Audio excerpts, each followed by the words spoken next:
Really? Then, which would you prefer, divorce or caregiving? The one who presented me with this extreme choice was my husband, in the 15th year of our marriage. For many years, he has despised and exploited me. At 43 years old, with dim prospects for remarriage, he probably doesn't expect me to choose divorce. He is forcing this cruel choice upon me, fully aware of that fact.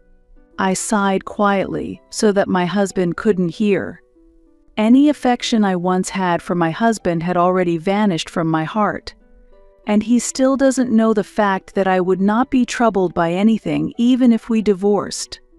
While watching my husband's unpleasant smirk, I took a deep breath. Then, to release the long-accumulated resentment, I stared back at him intently. My name is Joyce Hill. I turned 43 this spring. My marriage to Solomon began from a romance, and 15 years have passed. Our meeting started when Solomon approached me at the bar I frequented.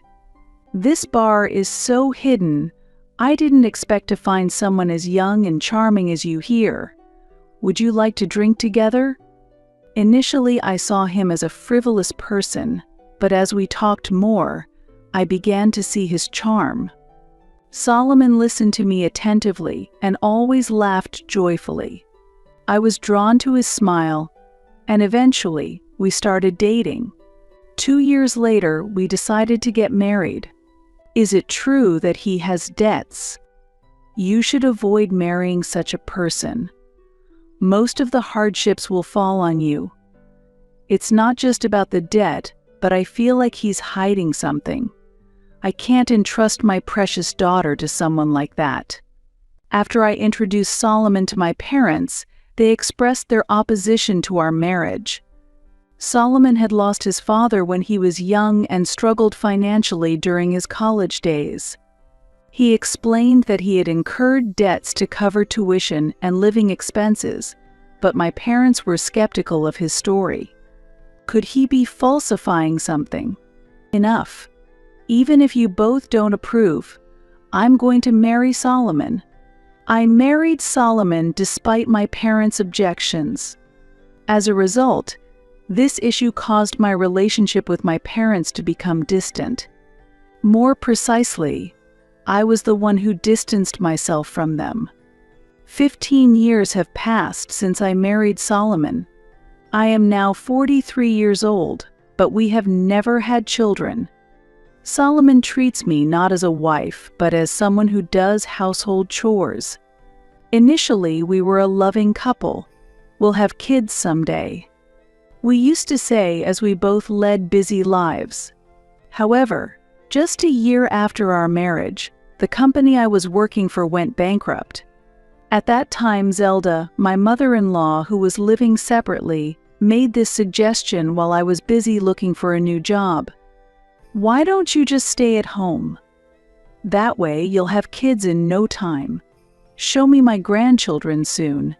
6 months into our marriage, my mother-in-law had already started pressing us for children. She saw the bankruptcy of my company as a perfect opportunity for me to stop job hunting. Honestly, it's difficult to make ends meet on Solomon's income alone. He is still paying off his college debts, and the living expenses he can provide me are limited. Ignoring Zelda's words, I managed to find a new job, but this seemed to have backfired. After that, my mother-in-law started throwing harsh words at me. I want to see my grandchildren soon, but Joyce doesn't understand my wishes at all. Oh, I should have opposed the marriage. Solomon could have found someone much better suited for him. She calmly stated these words in front of me, and her sarcasm became even more severe. What a useless daughter-in-law. Can't you even do this? I'm sorry. Every weekend, my mother-in-law calls me over to handle a massive amount of household chores. Shopping, cleaning, cooking, laundry, the domestic tasks are all left to me. I comply with her demands to help her, but she never thanks me. Instead, she only complains about my household skills. When you cook, the food tastes awful. Even store-bought dishes would be better, she says. When I buy prepared dishes, she complains. That's cutting corners or the flavor is too strong. However, I can't complain directly to Solomon's mother, so I just keep enduring it. Worse, Solomon has gradually come under his mother's influence and has started looking down on me. It can't be helped that your career was reset by changing jobs, but with such a low salary, it's impossible to make a living, right? You understand that, don't you? I can't afford to support you alone, so I want you to earn at least $30,000 a year. That's the standard. Since it was right after I changed jobs, my income was very low. Solomon was dissatisfied with this and demanded that I earn more, and in addition, he pressed me to perfectly handle the household chores and deal with my mother-in-law. After returning home, he does no housework at all, and on weekends he goes out and has fun. Solomon gives me only a few $100s for living expenses, and he spends the rest on his hobbies and pleasures. The debts he had from his student days were, at some point, fully paid off.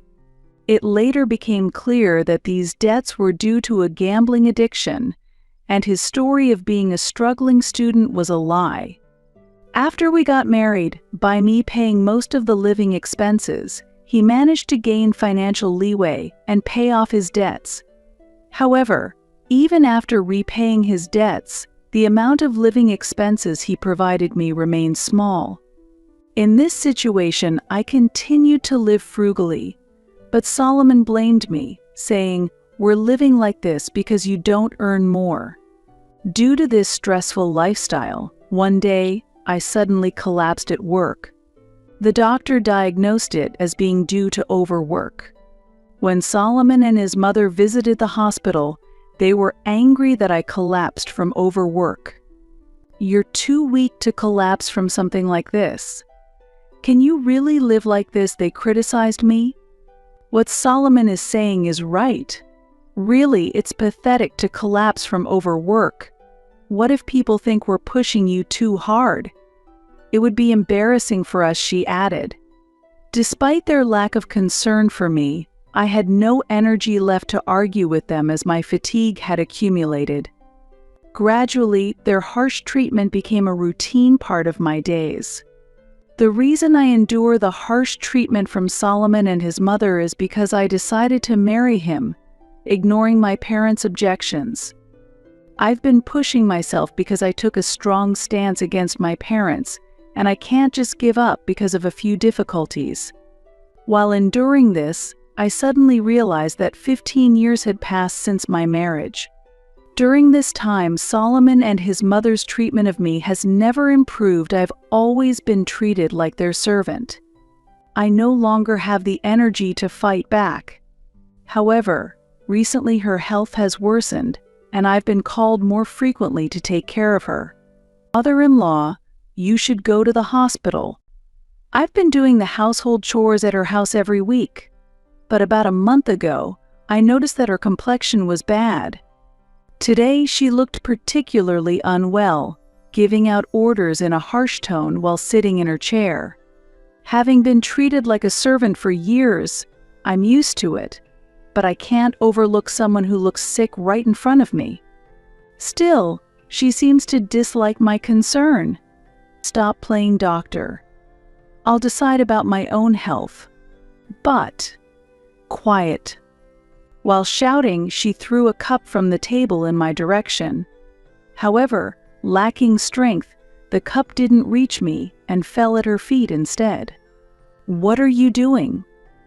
Pick up that cup and clean it up. Seemingly wanting to get away from me quickly, she staggered up from her chair and went into the next room. I silently wiped up the contents of the cup that had fallen to the floor. Well, she's so energetic, she must be fine. I had been discussing her health with Solomon, but he showed little interest. Taking care of my mother is your job, isn't it? There's not much I can do if you tell me about it. Normally I say nothing, but this time I wanted to retort. But she's your mother, isn't she? But retorting wouldn't change the situation. If anything, it would just lead to Solomon complaining more. Lately, Solomon's return home has been getting later. I haven't had the chance to discuss her condition, and the days just pass by. And then one day, everything changed. What? My mother-in-law was rushed to the emergency room. I received a call from the hospital while I was at the office. They tried calling Solomon, but he didn't answer, so the call eventually came to me. I hurriedly wrapped up my work and headed to the hospital. She had collapsed while shopping at a local deli. According to the doctor, although her life was not in danger, she would need support for daily activities after being discharged. Can it be? Until now, she had lived separately from us, and that distance was what made my difficult life somewhat bearable. But if we were to live together, I had not been disturbed by her harassment over the past 15 years, but now I was filled with anxiety. If I were to live with her, would I be able to maintain my mental health? After hearing the situation at the hospital, I left her in the doctor's care and returned home. Solomon hadn't come to the hospital, he was waiting at home. When I explained what had happened, he became angry. Why didn't you take her to the hospital sooner? It's your fault that my mother ended up in this condition. I had repeatedly urged her to go to the hospital, but she wouldn't listen to me. I had consulted Solomon about it, but he found it too bothersome and did nothing. Really, is this my fault? As I silently pondered, Solomon sighed heavily. Then, he made an unbelievable suggestion. Now that things have come to this, there's no choice but to have my mother live here. We'll sell her house and land. Of course, you will take on the caregiving. Using caregiving services would be too expensive, so I'm leaving all of her care to you. What? But then I won't be able to continue working. What are you talking about? It's only natural that you continue with your job and the housework as before. Saying that you can't do your job or housework because of caregiving is just an excuse. Faced with Solomon's unreasonable remarks, I was simply stunned. Does he really think I can handle caregiving, work, and household chores all by myself? It's impossible. At these words that slipped out unexpectedly, Solomon reacted, If we're going to take care of your mother here, we must share the responsibilities of household and caregiving. It's impossible for me to do everything alone. Solomon looked surprised at my rebuttal. Having spent the past 15 years mostly without defiance, not only he but also I was surprised by my own reaction. However, those spontaneous words highlighted how unrealistic his demands were. Solomon frowned and retorted, "Is that so? Then, which would you prefer, divorce or caregiving?" Choose either. I don't care." While saying this, Solomon gave an unpleasant smirk, imposing a tremendous choice on me. "You're not on good terms with your parents, and if we divorce, who will you rely on? It'll be difficult for a woman alone to live decently. With such a low salary, if you leave me, that's the end. Without me, could you even survive?" Thus, Solomon confidently indicated that divorce was not an option for me. Witnessing him looking down on me with such arrogance, it felt like something inside me broke. "All right then, I choose divorce. I'm moving out today. Why don't you ask your 23-year-old lover to take care of her?" "What?" Surprised by my unexpected response, Solomon let out a jesting tone I had never heard before. His voice sounded so pitiful that I almost laughed, but I thought better of it, as laughing would not help the situation progress. Holding back my laughter, I pulled out something I had been hiding in my bag for a long time. Here, take this. While puzzled, Solomon took the bulging brown envelope I offered him. As he checked the contents of the envelope, his face gradually turned pale. "What is this?" As Solomon's voice trembled, I answered calmly, "It's evidence of your affair with your 23-year-old lover." The envelope contained numerous photographs. In the photos, Solomon was seen intimately linking arms with a young woman. Solomon's return home had started to get later 6 months ago. At that time, I began to suspect his dishonest actions, but I had yet to obtain concrete evidence. However, his consistently cheerful demeanor when he came home every day intuitively told me something was off. So I hired a detective and discovered that he was indeed having an affair. His affair partner was a 23-year-old stripper. He first visited the cabaret club as part of a business association. Solomon, inherently frivolous, had dated several women before our marriage, but it seemed that these women issues had resolved after he shifted his interests elsewhere post-marriage. However, one day, invited to a strip club by a business contact, he met a woman who perfectly matched his ideals and fell for her instantly. Since then, he has been pouring his salary into that strip club, eventually forming an intimate relationship with the stripper. Your affair partner? She's cute and young, but do you think she can take care of your mother? Your mother likes to give orders, and she will be even more demanding after she's discharged. Pointing to the woman in the photos, I confronted Solomon. No, this is a misunderstanding. It was just a bit of fun, not an affair. He stammered, his previous confidence vanished, and he began to offer a feeble excuse. "Oh, just a bit of fun, huh?" "Yes, that's right." I didn't intend to do anything serious. Cutting off his excuses, I sighed heavily and stopped the conversation. Then, I pulled out my smartphone and played an audio file. "I'll divorce my wife soon, and then I'll marry you right after. I'll protect you for the rest of your life." Hearing Solomon's sweet voice from the smartphone, I grimaced with discomfort. Meanwhile, Solomon, pale-faced, stared at me, demanding to know why I had such a thing. "This is just a part of the evidence collected by the detective agency. There are loads of your call records with her. And whether or not you were serious doesn't matter. Having an affair with someone else while married to me is clearly infidelity." While saying that, I selected a photo from the stack of evidence and showed it to Solomon. In the photo, they were captured entering a hotel, arms linked intimately. "Do you want to see more? I can show you plenty of other evidence. Are you still planning to make excuses?" Solomon shuddered at my challenging question. He probably realized that he could no longer talk his way out of this. Changing tactics, he began to accuse me. "Hey, did you use my money to hire a detective? Using my hard-earned money for such wasteful spending? Give me back my money." Caught off guard by this unexpected attack, I was momentarily at a loss for words. Solomon seized this opportunity to further his verbal assault. "Do you know how much it costs to hire a detective? Using my money for such a ridiculous investigation? You're the worst wife. Well, if you return the money with interest, I might forgive you this time."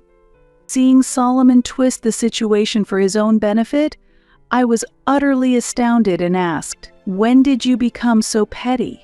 Struggling to maintain my composure, I calmly retorted to Solomon, "I used my own savings for the detective. I haven't touched your money at all, so no worries there." "That can't be true. There's no way you have that much money to hire a detective. Or, did you not know that I was recently promoted to department manager? I'm earning quite a sum now." Solomon was visibly shocked by this unexpected revelation. After graduating from college, the company where I had worked for a long time went bankrupt due to the economic downturn. In my next job, I started from scratch as a basic sales clerk, despite leveraging my experience. I was initially placed in a sales administration role, but there was a system in place that promised additional bonuses for success, not just a base salary. Content at first with the administrative position, I faced Solomon's complaints of earn more and directly requested my boss for a transfer to sales. The sales role was challenging, but I embraced the challenge and became the first person to transition from an administrative to a sales role at the company. At the time, the company was seriously short-staffed in sales, and help was desperately needed. After handing over the sales admin tasks to a newly joined female employee, I started focusing entirely on sales. The sales job was indeed tough, but it turned out to be surprisingly suitable for me. I achieved results that matched those of my male colleagues and gradually earned recognition, leading to multiple promotions. Now, I hold the position of department manager. While many women interrupt their careers for childbirth and childcare, I was able to continue working because Solomon and I didn't have children. This allowed me to build and advance my career. Had we had children, my career might have been interrupted, and divorcing Solomon could have been more complicated. Why didn't you tell me something so important? I tried to tell you. But whenever I tried to talk, you hardly listened, did you? When I decided to transition from sales administration to a sales position, I attempted to share this with Solomon. However, he said, "Work talk? Spare me. I don't want to hear about it when I come home. I'm tired." And with that, he never listened to the end of my story. With each promotion, I tried again to tell Solomon, but he never seemed interested in listening. Despite his constant demands for me to earn more, he showed no real interest in what kind of work I was doing or how much I was actually earning. It was last winter when I saw the amount of the bonus I received from the company, and a thought struck me. If I'm handling such a large amount of money, I could live comfortably on my own. I had never thought that way before, but at that moment, it just came to me naturally. Perhaps I had been harboring some dissatisfaction with my situation for a long time. I had married Solomon despite strong opposition from my parents, telling myself that I must overcome any difficulties to stay with him. However, even with such determination, there are limits to what one can endure. After 15 years of marriage, I finally reached that limit. Following this realization, I decided to divorce and hired a detective for that purpose. While I had suspected Solomon's dishonest behavior, I had not yet taken any concrete steps. Until now, I had not considered divorce as an option, convincing myself that I should stay with Solomon no matter how hard it was. However, the moment I decided to divorce, I took action. I finally obtained proof of the affair, and now I am confronting Solomon. Solomon has not treated me as an equal. To him, I was merely a convenient tool, routinely belittled and treated like a servant. Before our marriage, he was kind and listened to me. However, at some point, he changed into this cold person. Perhaps I just hadn't noticed before, but maybe Solomon was always like this. Who would want to stay with such a person? Normally, it's impossible. That's why I chose divorce. I definitely do not want to take care of a mother-in-law who has never valued me from the start. Even if offered money, I would refuse. After her collapse, my mother-in-law's body became frail, but her mind remained sharp. If I were to care for her at home after her discharge, it's certain she would treat me more like a servant than before. I would consider caregiving if she respected and appreciated me, but expecting such an attitude from her is unrealistic. When Solomon confidently forced me to choose between caregiving and divorce, my mind was already made up. I should tell you, I earn more than you do. What? Despite your lack of substantial contributions to our living expenses, the fact you never questioned our lifestyle shows how oblivious you are. The reason you could eat every day is because I was earning. It seems you still don't understand, but you're the one who would be in trouble if we divorced. Solomon, who has always looked down on me, is clearly upset to learn that I earn more. His face turns red, his lips press tightly together, and he trembles with anger as he glares at me. As I watch him in disbelief, he blurts out something unexpected. Fine, I get it. I want a divorce from such an arrogant woman like you. In exchange, give me half of your savings. There's such a thing as division of property. His foolishness makes me look up to the sky in frustration. But I quickly return my gaze to him and deliver a further blow with a cold voice. If you're going to claim division of property, you'll need to speak to my lawyer. What? A lawyer? Are you surprised? I've already contracted a lawyer to handle the division of assets. If Solomon had said he would take care of his mother's caregiving himself, I would have reconsidered the divorce and put the lawyer on hold. Originally, I had intended to overlook Solomon's infidelity and get through this tough period together. I hadn't expected him to make such a proposal, but it ended up this way. Solomon clearly became flustered the moment he heard the word lawyer. A lawyer, is that? Isn't this something we can handle ourselves? There's no need to go that far. You've never listened to me properly and have ignored me all along. That's why I think it's impossible for us to resolve this alone. Moreover, I want you to take responsibility for everything that's happened, and involving a professional is the best way to ensure that. Solomon looked around anxiously with a pale face. Did you really think you did nothing wrong? At that, Solomon's face contorted even more. He had demeaned and treated me like a servant, but he seemingly never anticipated being retaliated against in such a manner. His selfish actions made me regret marrying him and resent my own choices. Then, I'll start packing. You figure out the rest. As I said this and began to leave, Solomon suddenly reached out and grabbed the hem of my clothes. Wait. Let go. I don't have any money. I frowned at Solomon's sudden confession. I got obsessed with the stripper and bought her lots of designer goods to get her attention. Because of that, my savings are almost gone. That's why I don't have any money to give you. Recently, I've even been borrowing a bit from my mother's pension. Unbelievable. You've been using your own mother's pension. This was the first I'd heard of it, but it seemed like something Solomon would do. A thought suddenly struck me.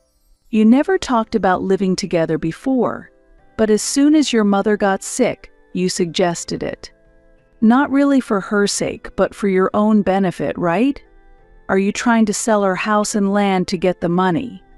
At my words, Solomon awkwardly diverted his gaze. The nausea stirred within me knowing my husband could act so calculatingly. You're truly despicable. To do such things for your own gain. I've been treated horribly by your mother, but I do feel sorry for her having such a son. However, while I might feel a hint of sympathy, I'm not about to forgive all her past actions. I shook off Solomon's hand and declared coldly, "It doesn't matter that your savings are depleted. If necessary, I'll have your wages garnished to cover the costs. I have a divorce lawyer who's experienced in these matters." Wait, please reconsider. I'm begging you. It's impossible. No matter how firmly I refused, Solomon showed no signs of giving up easily. He knelt down as if atoning for a grave sin, desperately begging for forgiveness. "I'm truly sorry. From now on, I'll change and start over. I'll help with my mother's care, of course, and I'll actively assist with the household chores. And I'll never cheat again. If you divorce me, my life has no future," he pleaded. It seemed he finally understood that his daily life couldn't function without me. But it was too late. "How can I believe your words now after years of betrayal? You are incredibly naive and detached from reality. I am determined to go through with this divorce by any means necessary," I stated resolutely. "No way," Solomon exclaimed in shock. "What you are about to face is the natural consequence of your continuous disregard for me. Just quietly accept it. Be prepared," I told him. A look of complete despair crossed Solomon's face, and he collapsed weakly to the floor. Following that, we formally proceeded with the divorce and successfully settled the division of assets with the help of a lawyer. Solomon decided to take care of his mother and sold the house and land she owned. He then used the proceeds from the sale to pay the alimony. After the divorce, Solomon, now left only with the stripper he had been involved with, proposed marriage to her. "My wife has left me, and I've lost everything. You're all I have left. Help me, marry me, and take care of my mother." However, the stripper firmly rejected his proposal. She was only using Solomon's emotions for her business, confused by genuine affection, and sternly rejected him, insisting he never come to the club again. When Solomon proposed marriage to the young stripper, intending for her to take care of his mother, it was an unbearable request for her. Solomon, once charming, seemed to have lost his ability to understand women over time. 15 years had passed, and the man he once was no longer existed. Ultimately, his relationship with the stripper he met at the strip club ended with him being banned from the establishment. All the money and time he had invested there vanished without yielding anything. I did not demand an apology from the stripper. When I found out his affair partner worked at the strip club, I intuitively understood it was part of her professional behavior. I am grateful to her for cooperating to smooth the divorce process.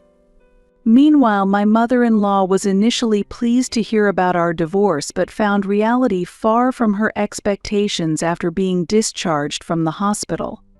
She suffers under Solomon's inadequate care and repeatedly pleads for my return. "Why did you divorce Joyce?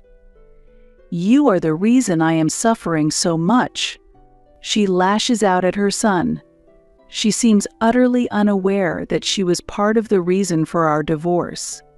If she had been more understanding, she might not have left Solomon alone, and perhaps we would not have divorced. However, my mother-in-law is very self-centered, much like Solomon. Financially unable to afford caregiving services, Solomon finds himself in a dire situation regarding his mother's care.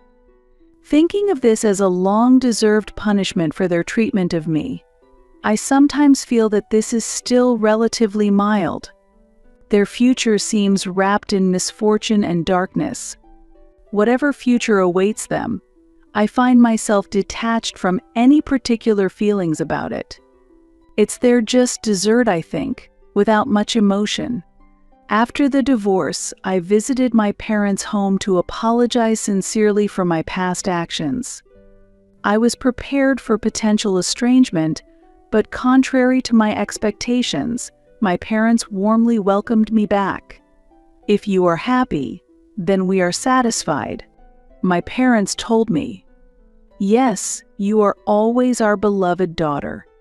Your happiness is the most important thing to us," my mother added. "Mom, Dad, thank you so much."